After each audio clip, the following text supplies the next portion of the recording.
சமூக சொந்தங்களுக்கு வணக்கம். மற்றும் ஒரு போர் நிலவரம் தொடர்பான காணொளியூடாக இணைந்திருக்கிறோம். இந்த காணொளியில் என்ன பார்க்க இருக்கிறோம் அப்படின்னு சொன்னால், காசாவுக்குள் வீரர்களை இறக்கிய இஸ்ரேல் பறந்தது புது எச்சரிக்கை.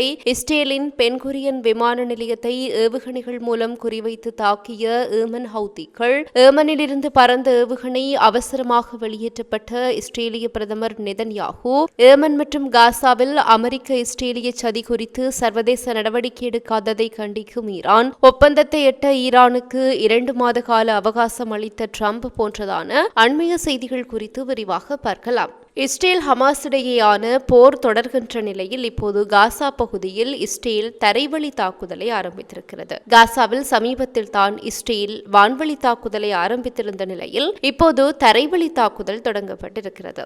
மேலும் காசா மக்களுக்கு இஸ்ரேல் கடைசி எச்சரிக்கையையும் விடுத்திருக்கிறது. இஸ்ரேல் ஹமாஸ் இடையே கடந்த ஜனவரி மாதம் போர் நிறுத்த ஒப்பந்தம் கையெழுத்தானது. இருப்பினும் ஹமாஸ் பணைய கைதிகளை விடுவிக்க மறுப்பதாக சொல்லி இஸ்ரேல் கடந்த சில நாட்களுக்கு முன்பு திடீரென வான்வழி தாக்குதலை ஆரம்பித்தது. இந்த சூழலில் இஸ்ரேல் அடுத்த கட்டமாக தரைவழி தாக்குதலையும் ஆரம்பித்திருக்கிறது. மத்திய மற்றும் தெற்கு காசாவில் குறிப்பிட்ட இடங்களை துல்லியமாக குறிவைத்தும் தாக்குகின்ற தரைவழி தாக்குதலை ஆரம்பித்திருப்பதாக இஸ்ரேல் பாதுகாப்பு படை தெரிவித்திருக்கிறது. முக்கியமான பகுதிகளில் மீண்டும் கட்டுப்பாட்டை பெற்று வருவதாகவும் இஸ்ரேல் தெரிவித்திருக்கிறது. போர் நிறுத்தத்தை கைவிட்ட இஸ்ரேல் கடந்த சில நாட்களுக்கு முன்பு மிகப்பெரிய வான்வழி தாக்குதலை நடத்தியது. அந்த வான்வழி தாக்குதலில் சுமார் 400க்கும் மேற்பட்டவர்கள் கொல்லப்பட்டிருக்கிறார்கள்.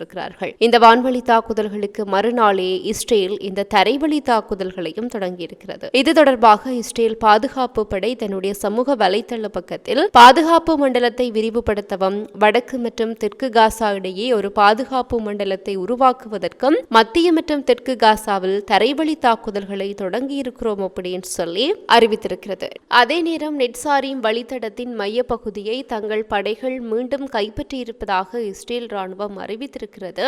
காசாவை வடக்கு மற்றும் தெற்கு பகுதிகளாக பிரிக்கின்ற முக்கிய பாதையான நெட்சாரிம் வழித்தடத்தின் பெரும் பகுதியை ராணுவம் கைப்பற்றியிருப்பதாக டைம்ஸ் ஆஃப் இஸ்ரேல் தெரிவித்திருக்கிறது. குறிப்பாக சலா ஏதீன் சாலை வரை கைப்பற்றியுள்ளதாகவும் தெரிவிக்கப்பட்டிருக்கிறது. மறுபுறம் தெற்கு காசா எல்லையிலும் இஸ்ரேலானது தன்னுடைய படைகளை களமிறக்கியிருக்கிறது. நெட்சாரிம் வழித்தடத்தை தொடர்ந்து தெற்கு காசா எல்லையிலும் இஸ்ரேல் தாக்குதலை நடத்த தயாராகின்ற வகையில் இங்கு படைகளை குவித்திருக்கிறது. இஸ்ரேல் மக்களை பாதுகாக்க காசாவில் உள்ள பயங்கரவாத அமைப்புகளுக்கு எதிராக இஸ்ரேல் ராணுவம் தொடர்ந்து போராடும் அப்படின்னு சொல்லியும் இஸ்ரேலிய ராணுவம் தெரிவித்திருக்கிறது. பணைய கைதிகளை விடுவிக்க ஹமாஸ் அமைப்பு தொடர்ந்து மறுத்து வருவதாகவும் மத்தியஸ்த திட்டங்களை நிராகரிப்பதாகவும் இஸ்ரேல் ஹமாஸ் அமைப்பு மீது குற்றம் சாட்டியிருக்கிறது. இருப்பினும் பொறுப்பற்ற மற்றும் ஒருதலைப்பட்ச நடவடிக்கைகள் மூலம் போர் நிறுத்தத்தை முறித்து பணைய கைதிகளை ஆபத்தில் ஆழ்த்தியதாக பிரதமர் பெஞ்சமின் நெதன்யாகு மீது ஹமாஸ் அமைப்பு குற்றம் சாட்டியிருக்கிறது. இப்படி இருதரப்பும் மாறி மாறி குற்றம் சாட்டி வருவதால் போரானது தொடர்ந்து வருகிறது. இதற்கிடையே இஸ்ரேல் பாதுகாப்பு அமைச்சர் இஸ்ரேல் ஹாட்ஸ் ஹமாஸ் அமைப்புக்கு இறுதி எச்சரிக்கையை விடுத்திருக்கிறார். இது தொடர்பாக அவர் கூறுகையில், காசா மக்களே, இது உங்களுக்கு கடைசி எச்சரிக்கை. அமெரிக்க அதிபரின் ஆலோசனையை கேளுங்கள். பணைய கைதிகளை திருப்பி அனுப்பி ஹமாஸை உங்கள் மண்ணிலிருந்து அகற்றுங்கள். அதன் பிறகு உங்களது தேவைகள் நிறைவேற்றப்படும். அப்போதுதான் உங்களால் உலகினுடைய மற்ற பகுதிகளுக்கு செல்ல முடியும் அப்படின்னு சொல்லி அவர் குறிப்பிட்டிருக்கின்றமை குறிப்பிடத்தக்கது.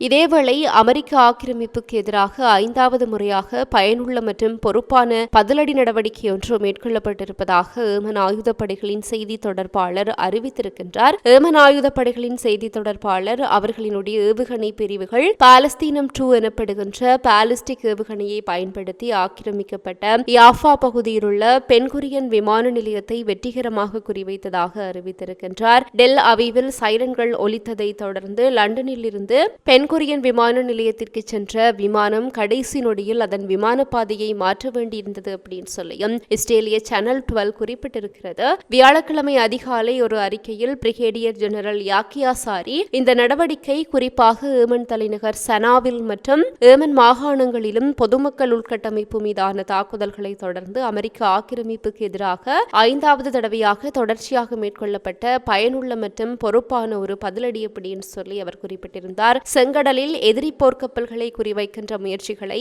ஏமன் படைகள் தீவிரப்படுத்தி இருப்பதாகவும் ஜெனரல் யாக்கியா சாரி மேலுமே கூறியிருக்கிறார். இதில் விமானம் தாங்கி கப்பலான USS ஹாரி ட்ரூமன் மற்றும் அதனுடன் இணைந்த கடற்படை கப்பல்களும் அடங்கும். இஸ்ரேலிய இலக்குகள் மீதான ஏமன் குழுவின் தாக்குதலை தடுக்கின்ற அமெரிக்காவினுடைய முயற்சிகள் இறுதியில் தோல்வியடையும் அப்படின்னு சொல்லியும் யாக்கியா சாரி உறுதியளித்திருக்கின்றார். அதிகரித்த வான்வழி தாக்குதல்கள் மற்றும் குண்டுவெடிப்புகள் பாலஸ்தீனத்தின் ஒடுக்கப்பட்ட மக்களுக்கு ஆதரவளிக்கும் மத மற்றும் தார்மீக கடமையை நிறைவேற்றுவதிலிருந்து ஏமன் மக்களை தடுக்காது என்றும் அவர் மீண்டும் வலியுறுத்தியிருக்கிறார். ஏமனின் துறைமுக நகரமான அல் ஹுதைதா மற்றும் சாதா நகரத்தின் மீது அமெரிக்க போர் விமானங்கள் புதிய குண்டுவீச்சுக்களை நடத்திய சிறிது நேரத்திலேயே இந்த அறிக்கை வந்திருக்கிறது.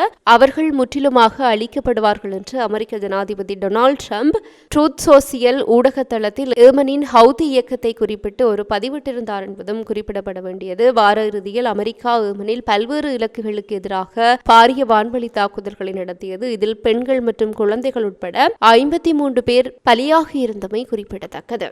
இதற்கிடையே ஏமனிலிருந்து ஏவப்பட்ட ஏவுகணையால் வான்வழி தாக்குதல் சைரன்கள் ஒலிக்கப்பட்டதை அடுத்து இஸ்ரேலிய பிரதமர் நெதன்யாஹூ நெசட்டிலிருந்து பாதுகாப்பான இடத்திற்கு வெளியேற்றப்பட்டிருக்கிறார். ஏமனிலிருந்து ஏவப்பட்ட ஏவுகணை கண்டுபிடிக்கப்பட்டதை தொடர்ந்து வான்வழி தாக்குதல் சைரன்கள் இயக்கப்பட்டதை அடுத்து தங்குமிடங்களுக்கு செல்லும் போது 13 பேர் காயமடைந்ததாகவும் இஸ்ரேலிய ஆம்புலன்ஸ் சேவை தெரிவித்திருக்கிறது. இதே நேரம் 2025 ஆண்டுக்கான பட்ஜெட் சட்டத்தில் வாக்களிக்க தயாராகும் நெசட் அமர்வில் பங்கேற்றிருந்த பிரதமர் நெதன்யாஹூ ஜெருசலேமில் வான்வழி தாக்குதல் சைரன்கள் ஒலித்ததை அடுத்து நெசட்டிலிருந்து பாதுகாப்பான பகுதிக்கு வெளியேற்றப்பட்டதாகவும் இஸ்ரேலிய ஊடகங்கள் செய்தி வெளியிட்டிருக்கின்றன. ஏமனிலிருந்து ஏவுகணை வருவது கண்டறியப்பட்டதை அடுத்து டெல் அவீவ், ஜெருசலேம் மற்றும் மத்திய இஸ்ரேலில் சைரன்கள் ஒலித்ததாக இஸ்ரேலிய ஹோம் ஃப்ரண்ட் கமாண்ட் உறுதிப்படுத்தியது. இஸ்ரேலிய வான்வழிக்குள் நுழைவதற்கு முன்பு அந்த ஏவுகணைகள் இடைமறிக்கப்பட்டதாகவும் இஸ்ரேலிய ராணுவம் பின்னர் அறிவித்ததாகவும் அதிகாரப்பூர்வ அறிக்கை தெரிவிக்கிறது. இருப்பினுமே இஸ்ரேலிய ராணுவத்தின் அறிக்கைக்கு மாறாக ஏவுகணை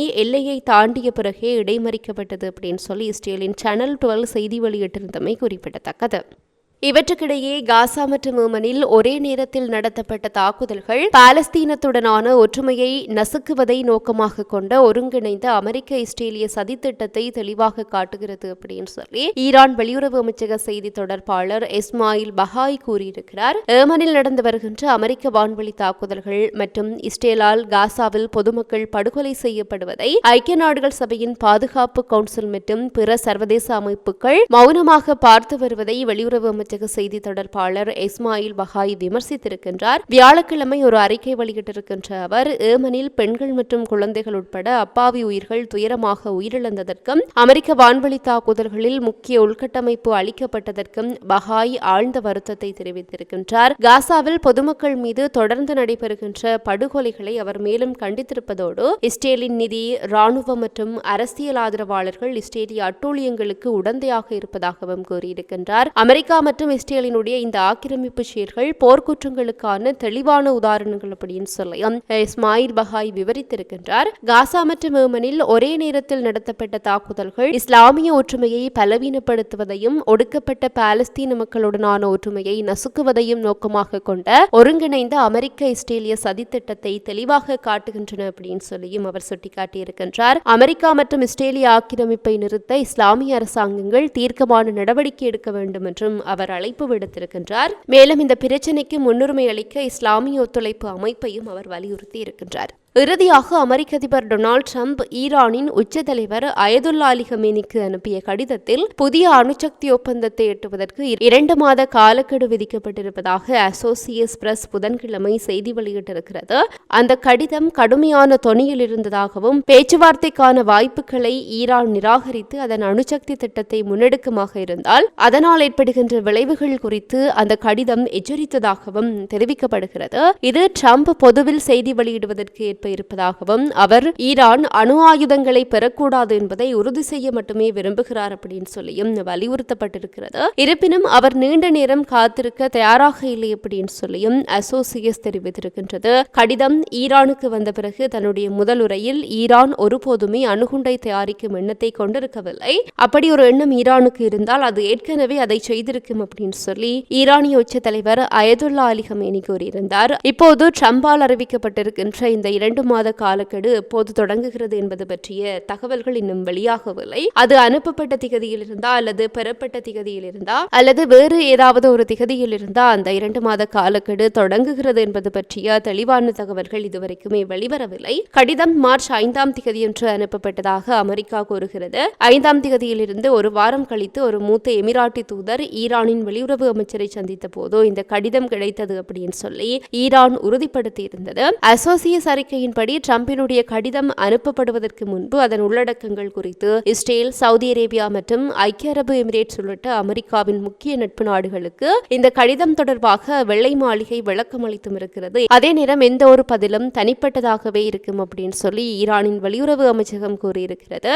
ஆனால் அமெரிக்கா கலவையான சமிக்ஞைகளை அனுப்பியிருப்பதாகவும் அது விமர்சித்திருக்கின்றது. இஸ்லாமிய குடியரசின் மீது கடுமையான தடைகளை விதிக்கும் அதிகபட்ச அழுத்த பிரச்சாரம் நடைமுறையில் இருக்கின்ற வரை ட்ரம்ப் நிர்வாகத்துடன் பேச்சுவார்த்தையில் ஈடுபட விருப்பமில்லை என்பதுதான் இதுவரை ஈரானில் இருந்து வருகின்ற அதிகாரப்பூர்வ நிலைப்பாடு என்பதும் குறிப்பிடத்தக்கது. இத்துடன் இந்த காணொளி நிறைவு பெறுகிறது. இந்த காணொளி பற்றிய உங்களுடைய கருத்துக்களை கீழே இருக்கிற கமெண்ட்ஸ் பக்கத்தில் பதிவிட்டு சொல்லுங்க. மற்றும் ஒரு காணொளி வாயிலாக சந்திக்கலாம். தொடர்ந்தும் சமூகத்தோடு இணைந்திருங்கள். இது போன்ற பல செய்திகளை தெரிந்து கொள்ள நம்முடைய சமூக மீடியா யூடியூப் சேனலை சப்ஸ்கிரைப் செய்து அருகில் உள்ள பெல் பட்டனை கிளிக் செய்யுங்கள். மேலும் செய்திகளை உடனுக்குடன் தெரிந்து கொள்ள சமூகமீடியா.com என்ற இணையதளத்தின் வாயிலாக எங்களுடன் இணைந்திருங்கள்.